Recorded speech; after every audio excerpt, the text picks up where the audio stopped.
आता तुम्हाला माहितच झालं असेल मी कुठे जात होतं. बुद्ध गया महाबोधी महाविहार मुक्ती आंदोलन भव्य शांती मोर्चा. मस्त काजर पावडर लावलो ना निघालो.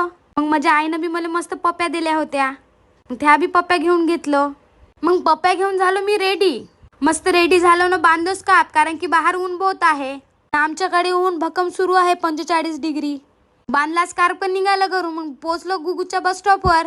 बस लागूनच होती. मस्त धावत धावत गेलो तिथं, कारण की मला लवकर 11 वाजता पोहोचायचं होतं. भीडही भक्कम होती. या आबाजीले ना आजीले पाहून असं वाटलं यांनी बी मोर्चा झालं. मी गेलो यांनी जय भीम मनासाठी. यांनी काही मला जय भीम नाही म्हणले. तर मग मी समजून गेलो की हे आपल्या कास्टचे नाही आहे. मी त्यांना विचारलं तुम्ही मोर्चाला चालले का? तर त्यांनी म्हणत होती नाही आम्ही चंद्रपूरला जात आहोत. मी म्हणलो जा बाप्पा.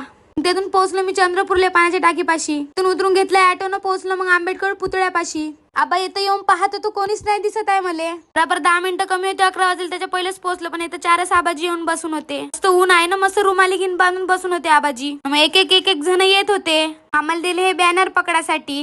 हळूहळू लोक जमा होत होते. आतापर्यंत इतकुशेच लोक आले. मग आमचे भंतेजी बी आले.